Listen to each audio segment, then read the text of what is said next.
Hey everyone, Jackson with Edible Garden Growers here, and it is the middle of October and it is still summer weather right now. We're finally starting to dip below 50 degrees at night, but come take a tour of what our garden's looking like at the end of the season.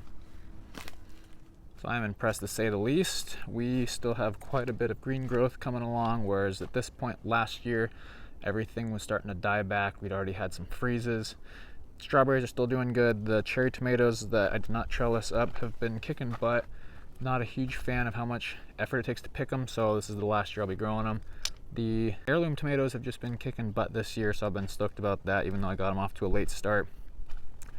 Word of advice, I recommend always trellising your peppers, especially if you're going to get any sort of weight on them. These guys, a lot of them have fallen over. They're still doing fine, but probably would have done a bit better with some support like the ones I got out front. This bed was peas, and it has now taken itself over with ground cover that I did not plant. I'm going to be planting my ground cover here this weekend. I do not have this kind in particular, but it's real pretty, so I'm just going to leave it. It doesn't go too crazy. This bed is full of buckwheat that's at the end of its life now. It is seeding out, so I'm going to be harvesting the seeds just because there's so much of them, and I don't want this bed to go crazy with volunteer buckwheat. This is going to be the garlic bed. If you're unaware, buckwheat unlocks locked up forms of phosphorus in the soil, and then when you chop and drop it, it becomes available to the next crop. So in this instance, it's going to be garlic, which garlic are heavy phosphorus feeders. I did not trellis up my cucumbers as early as I should have, so they did not thrive as much as they could, but when I finally got the trellis up, they started kicking butt. So got quite a few lemon cucumbers and dragon eggs cucumbers, which are definitely my favorite. This is another variety of buckwheat. It is a pink variety that takes quite a bit longer to seed that I've noticed, so it becomes a food source for the pollinators for a much longer period of time. All those beds are buckwheat and other random flowers like echinacea, poppies, and whatnot. The squash bed has died back. You could see a couple of them weren't able to make it to full maturity. Those are some delicata. If you're wanting to see the most ideal time to harvest delicata, check out my video on that. If you're someone that's wondering if you should plant zucchini and haven't done it, I recommend, unless you eat a ton of it, to only plant one plant. I only plant one, and I still get more than ever I could ever eat in a season. This bed, I used a bunch of worm castings that were homemade, not fully finished, that had a bunch of tomatillo seeds in it. And this whole bed basically just got taken over by tomatillos, but the squash were able to still thrive. So now I've got tomatillos too. Now that the squash has died back, those guys are doing pretty well.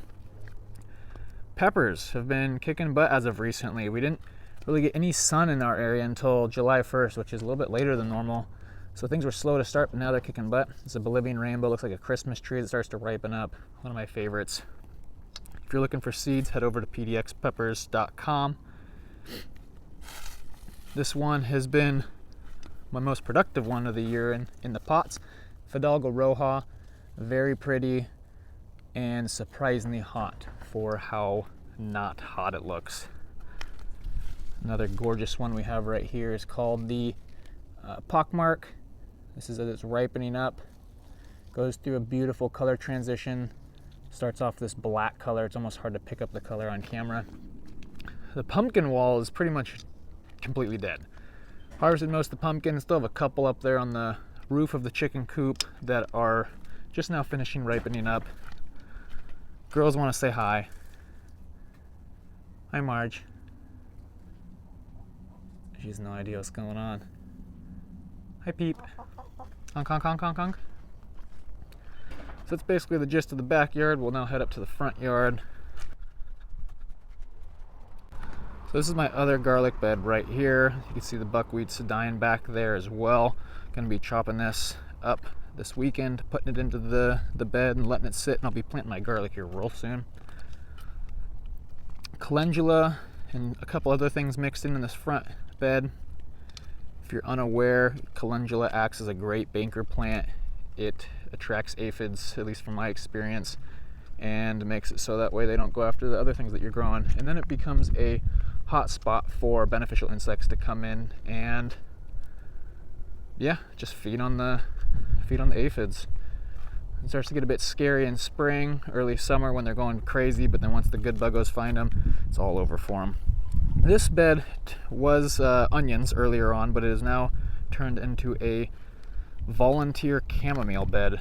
We grew chamomile last year and it has just taken over, so I just decided to leave it. We got some yarrow that's now pretty much dead here. Got some echinacea, which is now gone to seed. The basil, this is Tulsi, a holy basil. We've been pinching it all summer and been getting pretty good yields, but I've just, stopped because we're getting towards the end of the season. If you're wondering what these white lines in the buckets are for, it's because over, not Labor Day, but the weekend after Labor Day, I came home to this guy completely on its side. I wanted to cement it down, but the root systems of the grape plant were already established and I didn't want to cement the roots, so I just buried it as deep as I could and put some weights on it, and it was not enough. This thing was completely covered in grape vines. You couldn't even see through it like you can now.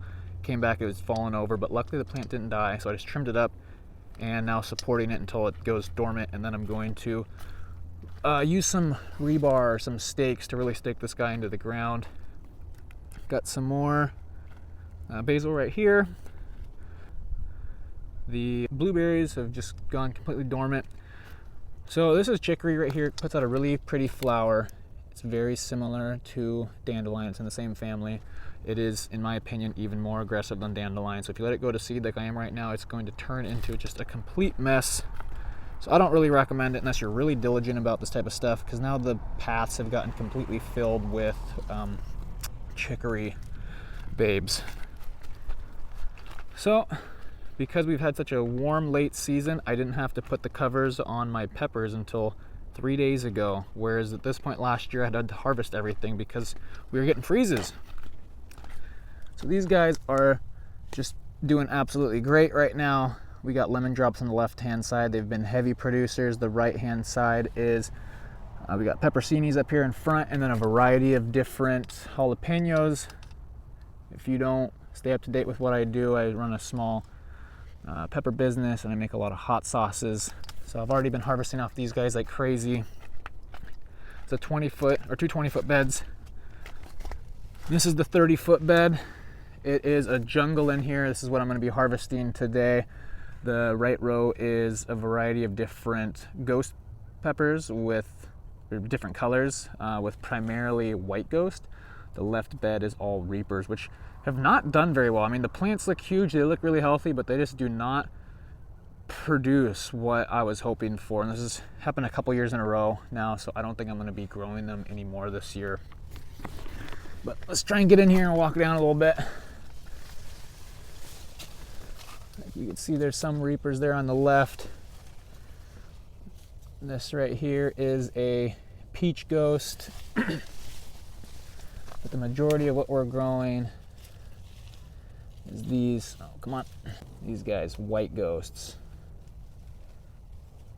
Really pretty pepper. Put out some really solid heat. And yeah, that's the update for October.